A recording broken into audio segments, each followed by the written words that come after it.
So this is music that I've actually choreographed to before when I was a student at Houston Ballet Academy. And these particular pieces, which are all Strauss songs that I don't think are necessarily meant to be presented in any particular order, that's the music I'm using for Pass Away, but I don't remember the origin of how I found that music in the first place. This is in the olden days when we had to go to the library and listen to CDs to find music.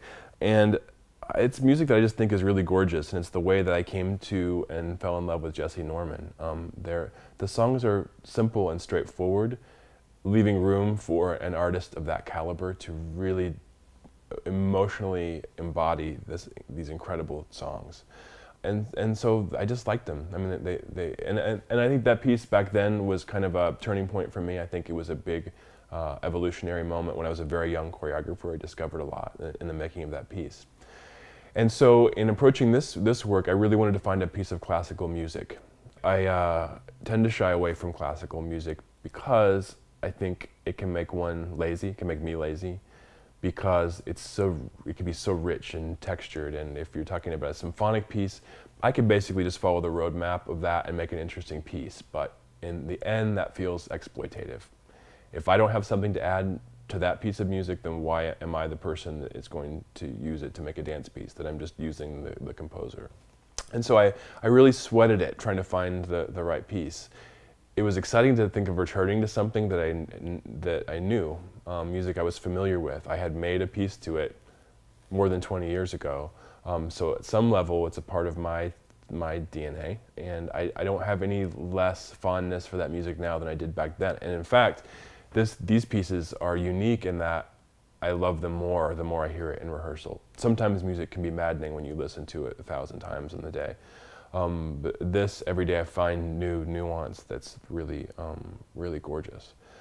The piece is mainly structured around duets. There's one solo in it. And I was actually comparing it just today to the piece I made when I was a kid. And the conclusion of that piece was very solitary. It was about, there was a protagonist who ends up asserting themselves as an individual. I actually think of all the duets in this piece as solos. I think of them not as focusing on a human relationship between two people working something out, but trying to unify all the different facets of one's own self that may be in conflict, and to get those things to work together to be able to move forward. And so in every case, they are components of the same person.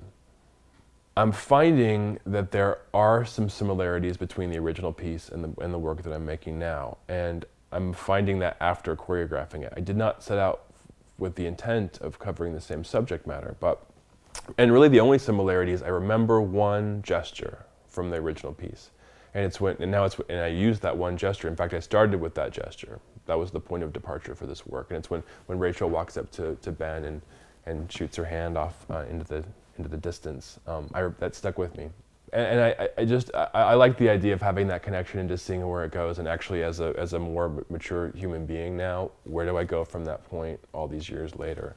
But they also are similar, and I'd forgotten this about the original piece, is that they deal with the notion of death. And I think my perspective on death is much more optimistic now than it was back then.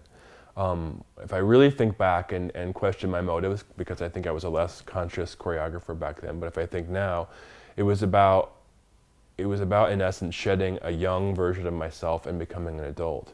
I very consciously with this piece was looking at the process of now being in my 40s, shedding things from the first half of my life and beginning to look at the second half of my life. And I think it's an optimistic piece. I mean, I doubt that people would come in with the notion thinking it's a piece about death would imagine this outcome. But the notion of death and the reality of death has been a comfort to me, because I think, if we didn't have a finality to our existence, if there wasn't an end date, why would you get up off the couch?